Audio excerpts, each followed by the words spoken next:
Very nice to meet you guys. My name is Minwoo Kim. I'm studying in Seoul National University under Department of Physics and Astronomy, and I'm also taking my minor in Department of Computer Science and Engineering. And as the logo shows, I am currently working in quantum computing, quantum information and quantum computing lab under Professor Taeyoung Kim. And today I'll be presenting I'll be presenting under the topic of variational quantum eigensolver enhanced by neural network. Some of you guys might have heard of this topic or the paper that was published on Physics Review Letter called Variational Quantum Neural Hybrid Eigensolver, because it was actually initiated by the IonQ Research Mentorship Program that was conducted this February, I guess.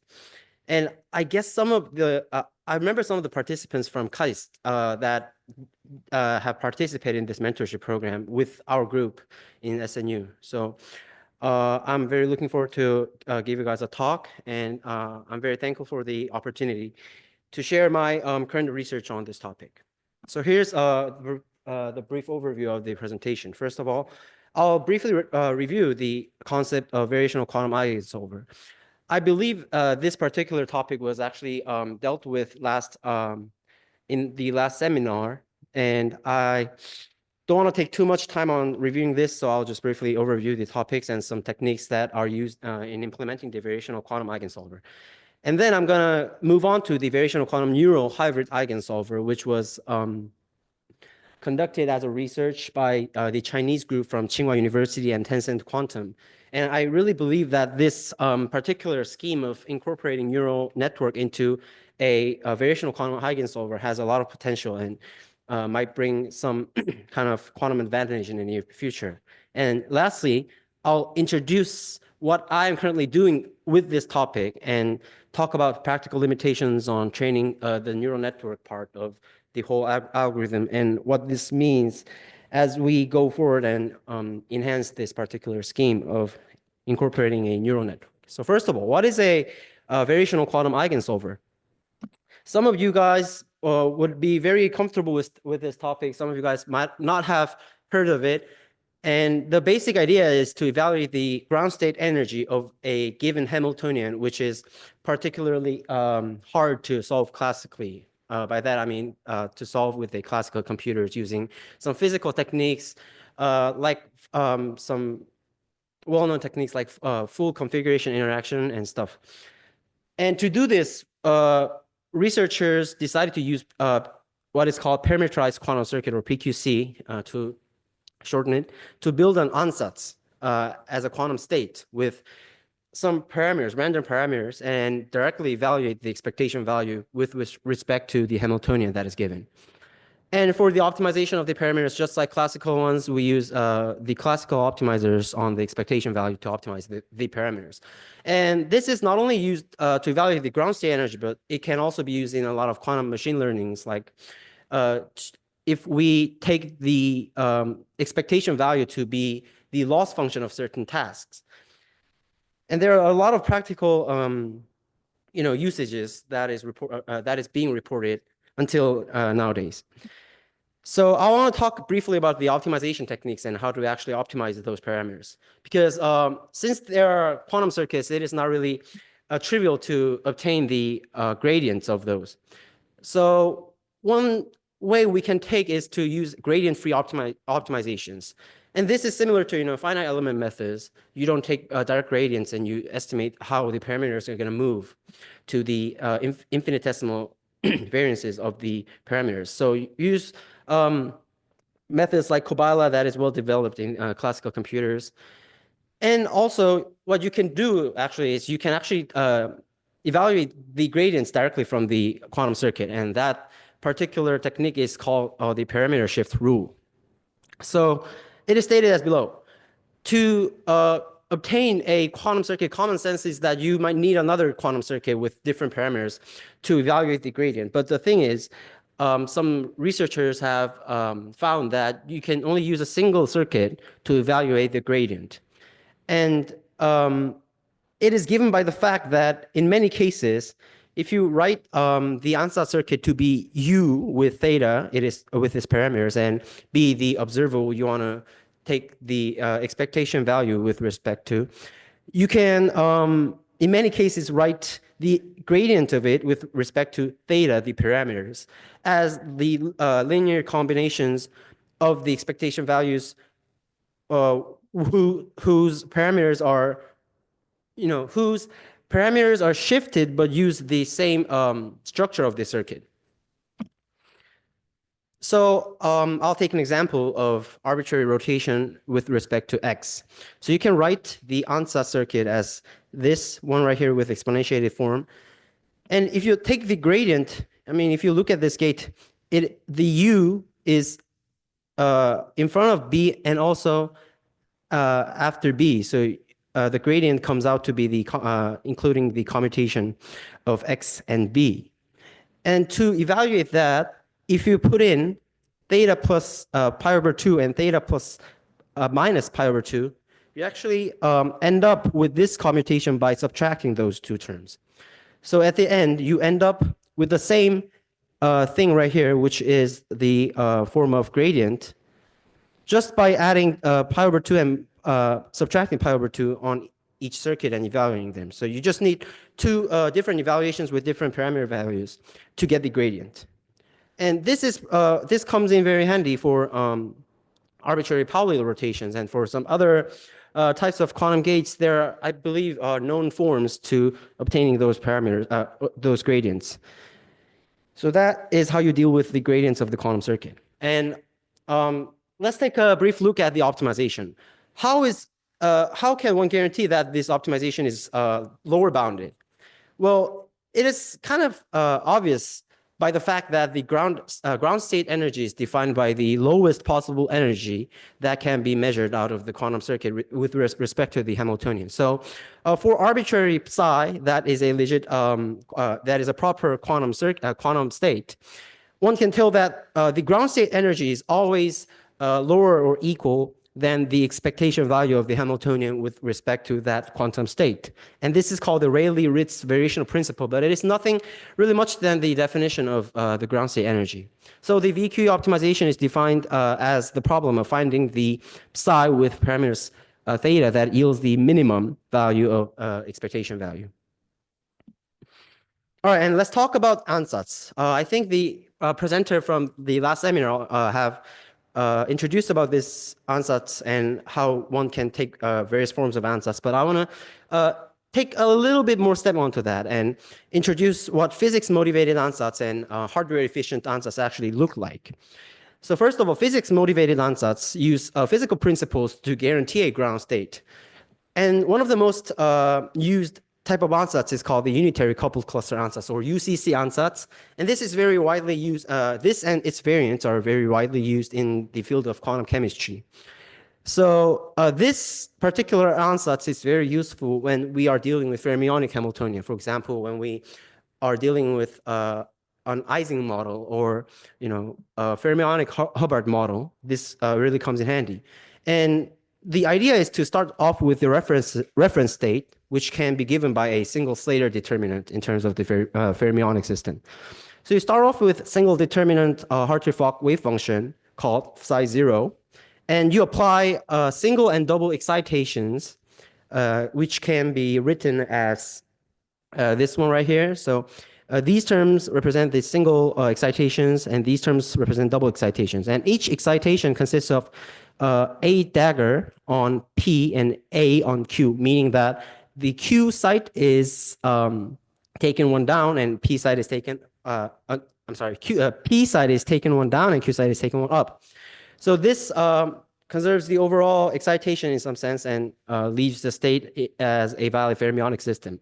And since every gate in a quantum circuit is a unitary evolution, you exponentiate that with its dagger to make the whole process unitary. So by applying these unitary excitations, you get the coupled cluster ansatz, and each parameter is allocated to each excitation terms right here. So as you can see, before that, and there's some technique called Jordan-Wigner transformation that allows us to transform fermionic operators into quantum gates or Pauli gates, as written here, right? And to exponentiate the excitations, you can just use Suzuki-Trotter expansion and go until you reach your desired accuracy. So as you can see, there is great expressibility as the ansatz itself already demonstrates the fermionic system quite well, but it's really costly in depth because you not only have to apply Jordan-Wigner transformation on all those possible terms, but you also have to exponentiate that and use Trotter Suzuki expansion, which ends up in a very long depth. And it is not really suitable for NISQ applications or for quantum hardwares that we have right now. So it is pretty tricky to achieve a direct quantum advantage using the hardwares right now. Although there are some further developments on this UCC ansatz. And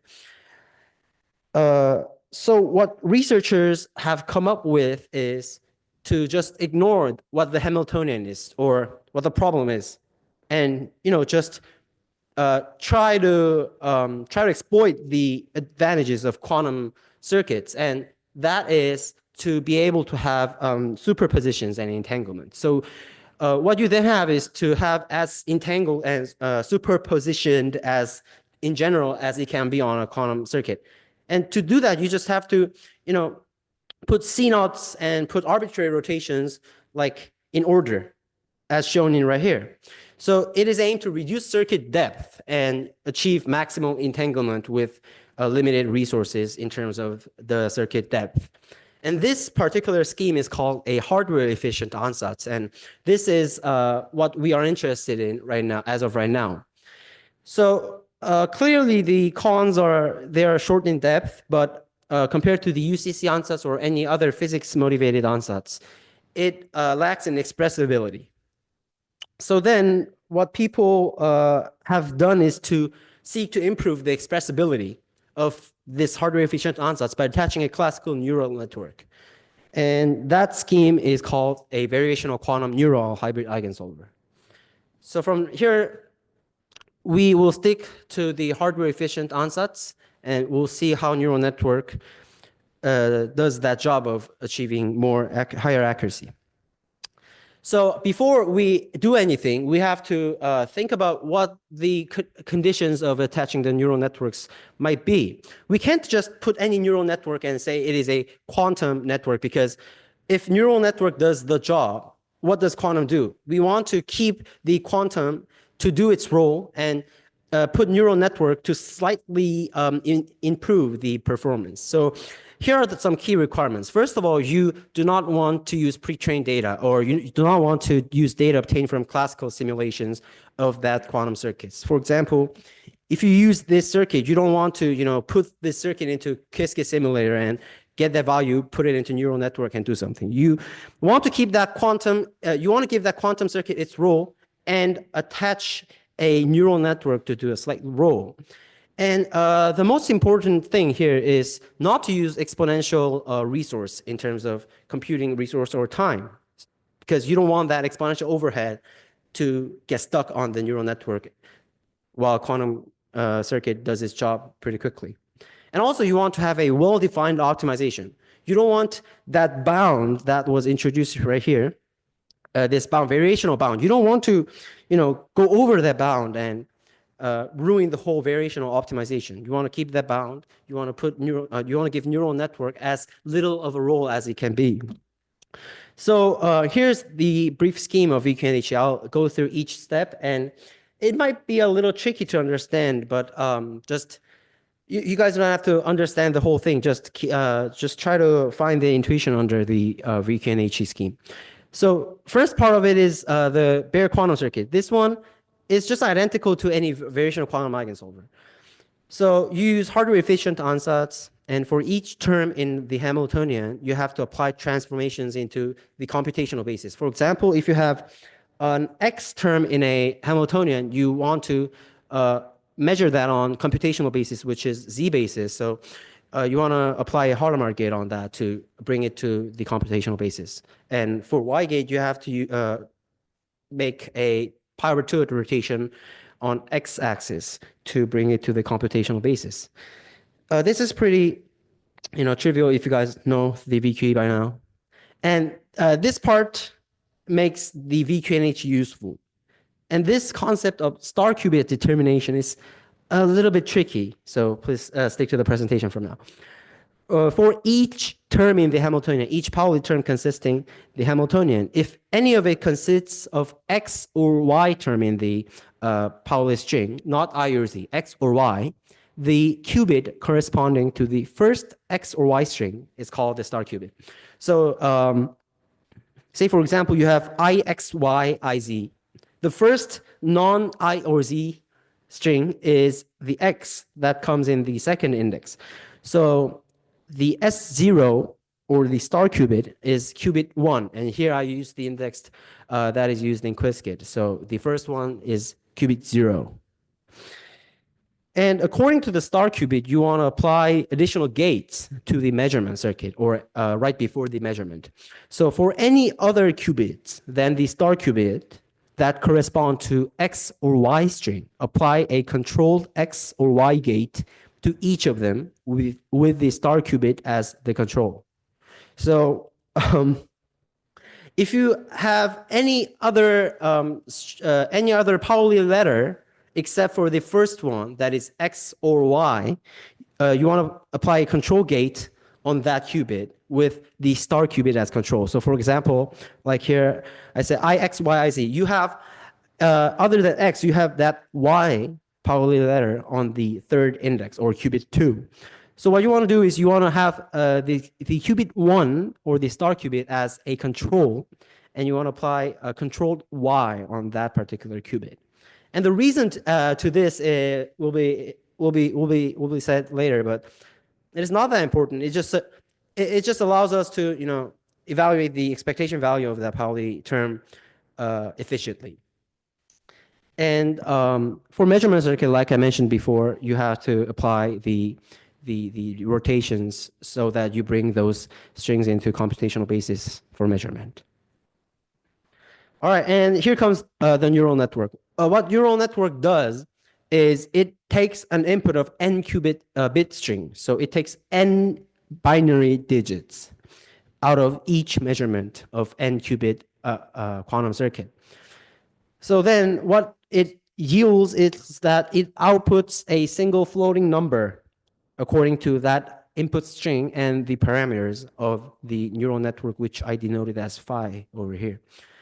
And not only you input the output of the quantum circuit S, but you also want to give as an input a transformation. And what it does is that as you have the measurement over a Pauli string P, when you get an output S, you transform that string S according to that Pauli string and denote that as S tilde P for each term in Hamiltonian. And for each Pauli term, you not only put S, but also you put S tilde and get two outputs out of the neural network. For example, you have all zeros out of the quantum circuit, and you have this IXYIZ term. If you apply IXYIZ to all zeros, you get 0, 1, 1, 0, 0, because X and Y yield 0, X and Y transform 0 to 1. And Y also yields a sign. And that sign will also be taken into account when we actually evaluate the expectation value. It's a bit complicated, but you don't have to understand why this all happens. It's just it is just like this. And the most important thing to notice in terms of neural network is that its structure looks like this. There are two hidden layers. I mean, some of you guys might not really be friendly with neural networks, so I will be briefly explaining about the fully connected network that is used here. So fully connected network basically is a matrix multiplication and addition. So like for the first part, you put n bits of input string, and you pass the fully connected network. And what it really does is that for a matrix A and matrix B, you just multiply this matrix and add this bias term right here and yield a 2n length 2n vector or tensor. And after all these matrix multiplication, you want to have an activation layer. An activation layer is some kind of layer in neural network that makes the overall process nonlinear. This is important concept in study of neural network, but we're not. None of us here are really here to, be an expert in neural networks. So I'll just skip this part. And one thing to notice is that the overall resource is polynomial in N.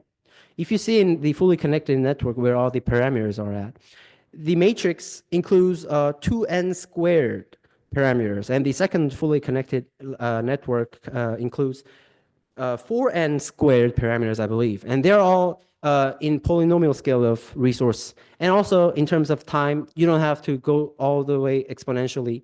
You just have to do polynomial time computation. So the neural network only demands polynomial scale of resources. That is the most important thing here.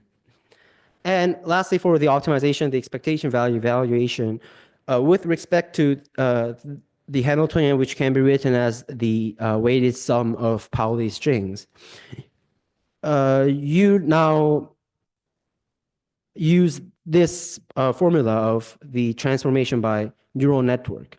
So here, what neural network really does is that, remember, it yields a single value according to that bit string. And if you guys think of what that bit string really means, it just means the probability of measuring that string from psi, which was the ansatz. So what you want to do is you want to, on top of that probability distribution that can be yielded from psi, you now have a weighted probability distribution. And that by that weighted probability distribution, you actually get a transformation, which is non-unitary from that psi that can be achieved from ansatz into this state called psi f. And as it is a non-unitary transformation, you want to, at the last step, normalize that result by this term right here. So the result is divided by this from normalization. And I've prepared some slides to explain why this evaluation is actually trickier than as it seems, but it's going to make the presentation a bit loose. So I'm just going to skip this part. So anyways, after all those complicated things, this is the summary of the variational quantum neural hybrid eigensolver. You have the ansatz circuit by itself, the hardware efficient ansatz, and you have the attached measurement circuit according to the rules that was presented, and the Pauli string that consists of the Hamiltonian. And what you want to do at the last step is you want to evaluate the expectation value of fs squared, well, which is all the sum of all the fs's, or the result of the neural networks, times the probability of yielding that s. So you have that as a normalization, like I briefly mentioned before, and on the on the numerator you have this complicated thing. But what it really does is you have this v attached for every Pauli string, and you evaluate this thing expectation value with respect to every Pauli string, and you just add them up with these coefficients ci. You just add them up to get the overall Hamiltonian. And let's just say it is like this. What we have to now consider is how to actually implement them on a QISCA or Penny Lane or whatever it is, because we actually want to see the result. We actually want to simulate the results. So for every measurement from U, the ansatz, and UV, the ansatz plus the measurement circuit, say the first one yields S, and the latter yields S prime. For the denominator evaluation, feed S into the neural network and get fs squared. For the numerator, transform that string with respect to the Pauli string on the Hamiltonian, Pauli term in the Hamiltonian, and determine the sign and feed those S prime and S prime tilde into the neural network and multiply them right here. This one is S prime, this one is S prime tilde, and multiply those results with the sign factor. And, as we are accustomed to, you just have to get the expectation value, you just have to multiply that with the probability distribution and add them all up. All right, so here's the results. The Hamiltonian we have selected, and also the authors of the original paper have selected, is one-dimensional transverse field Ising model. And to briefly explain this model, think of a one-dimensional chain of electrons, only considering the nearest neighbor spin-spin interactions. So if those spins are aligned like this, they yield higher energy, and if they're anti-aligned, they yield lower energy. And on top of this, you apply a transverse field or a magnetic field that is perpendicular to the direction of those electron spins. And with lots of generality, you can just assume that it is oriented in x direction. So you have this magnetic field Bx. And the overall Hamiltonian yields is that for the spin interactions, you have Zi and Zi plus 1 terms. And for the magnetic field, you have Xi's and corresponding coefficients right here. So, it can actually be written in a matrix form, and, the ground state can be directly evaluated with diagonalization for systems with not that big, systems that are not that big. But if n gets bigger and system gets larger, classical computers struggle because it requires exponential resources to directly diagonalize this Hamiltonian. And from VQNHE, the results are quite, satisfactory. The blue lines represent the original VQE with hardware efficient ansatz. The black lines represent the exact ground state energy. And as the training goes on, the red lines seem to converge somewhat into the exact eigenenergy. So for 5-site transfer field Ising model, it really showed a great correspondence, and for 7-site, it really didn't match that well. But if you kind of try to make that hardware efficient ansatz a little bit longer for a better expressibility, or if you adjust the parameters or adjust the structure of the neural network, one can expect to yield better results on this. And this alone is quite interesting, because you only used a polynomial scale of resource for the neural network and still be able to get this result, which is much better than variational quantum eigensolver.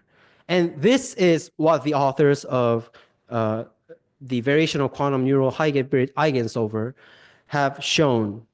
And this really works pretty well for the simulations that are done based on state vectors.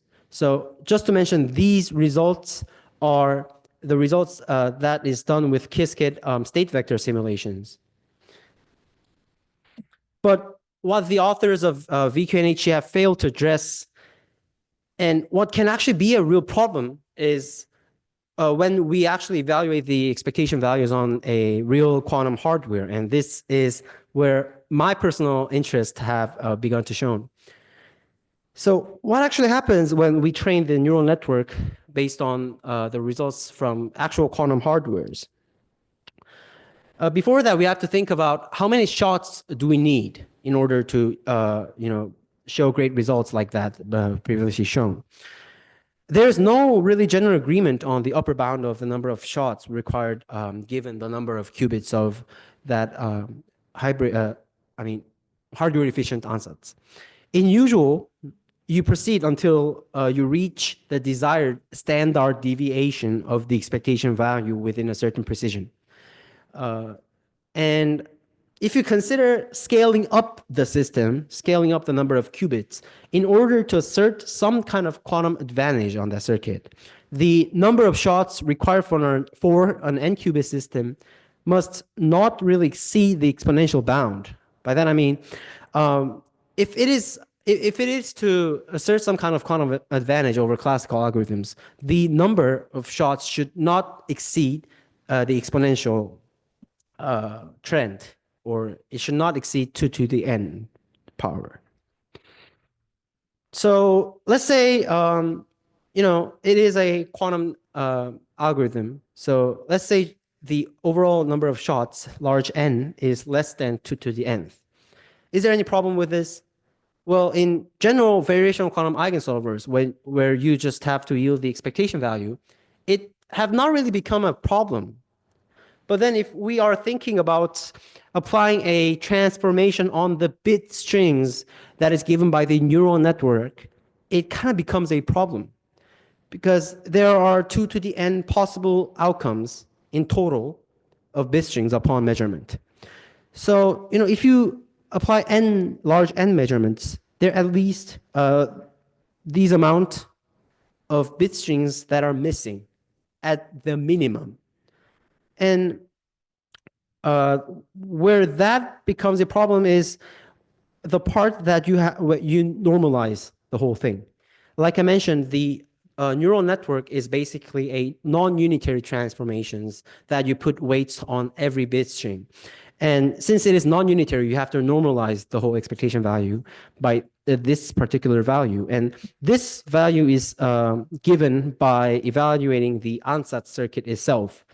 And keep in mind that the numerator is taken from all those measurement circuits attached. So the number of circuits that is used to evaluate the numerator is a lot, while the number of circuit that is used to normalize the whole thing is just one, the PQC itself. So the key factor is that they use different quantum circuits. So basically, the problem is that the bit strings that appear in the numerator might not appear in the denominator.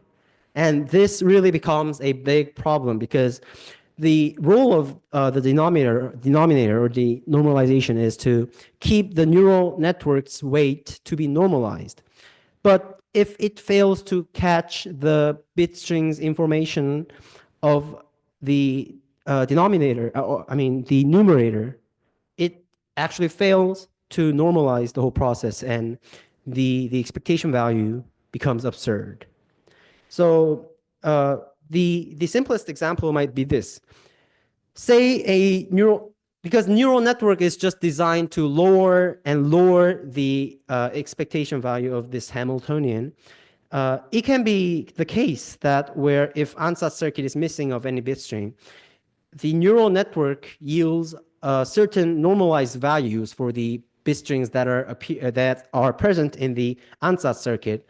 But for the bit strings that are not on the ansatz circuit, but only on the measurement circuits, or the circuits that are used to evaluate the numerator, the neural network can just explode to infinity or some large value, and the overall Hamiltonian would then decrease all the way to minus infinity.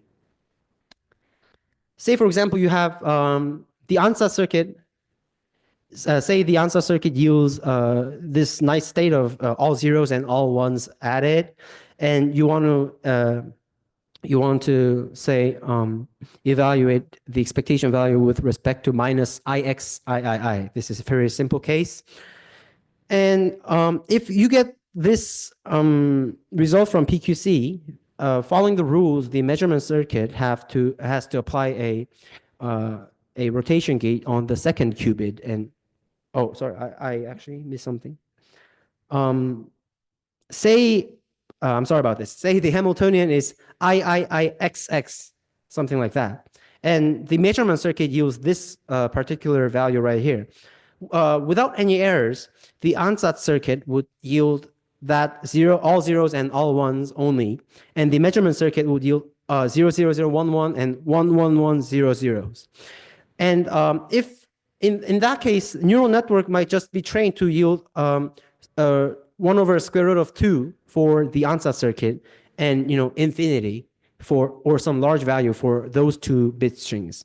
Then the eigenvalue reads to minus, goes all the way down to minus infinity. And this has nothing to do with that original Hamiltonian that is given.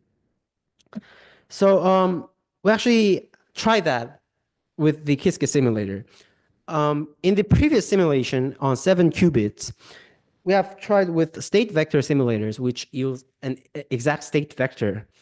But on this case, we used a QISCA sampler with 128 shots, and 128 is given by 2 to the 7th power on that 7 qubit TFIM simulation. I mean, one might be curious and say, why only 128 shots? You can use like 1,000 shots, million shots.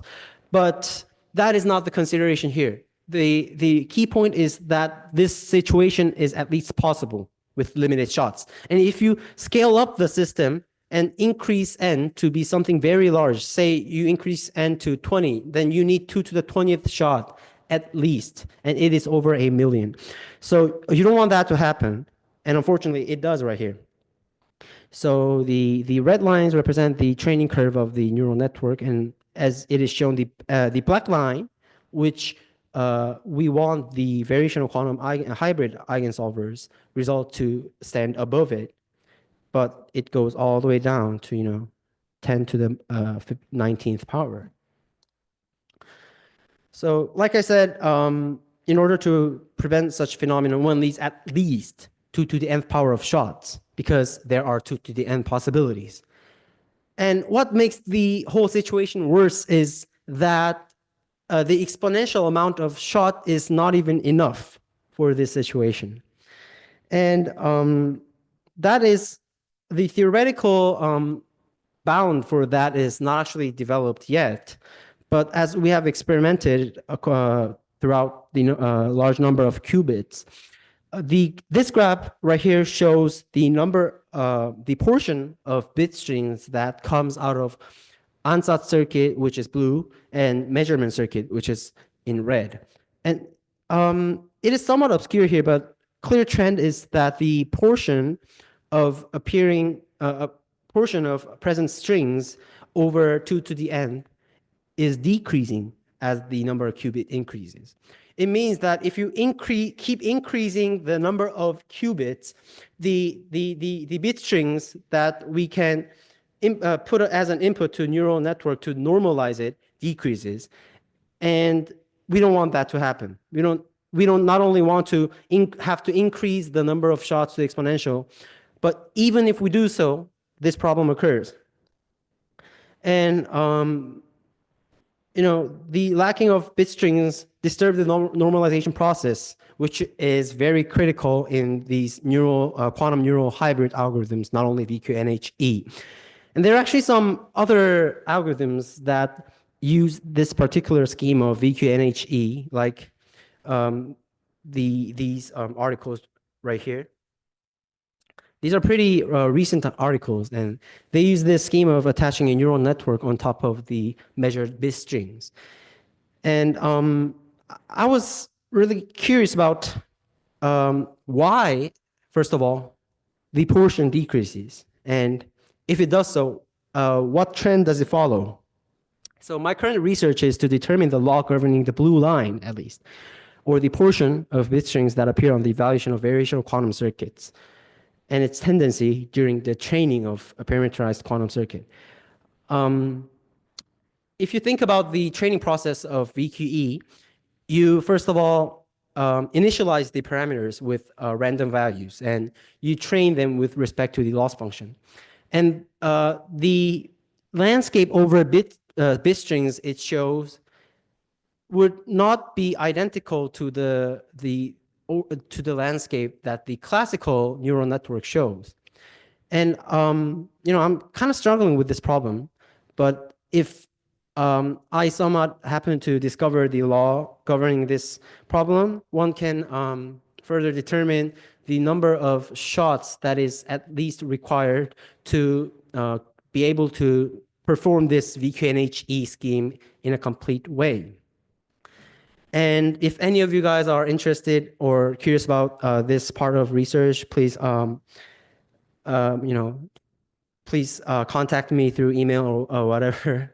I'm really curious about this topic. So I don't know how it's gonna go, but one clear thing is that the variational neural quantum hybrid eigensolver is a pretty efficient way to attach a neural network and scale up the system. But during that process of scaling the system up, there's a problem of you know, this absurd expectation value or absurd training.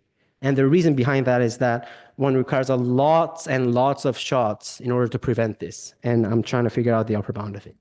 So that was my presentation on variational quantum eigensolver enhanced by neural network and some of its practical limitations. And thank you for listening, and please contact for any questions or suggestions. Thank you very much.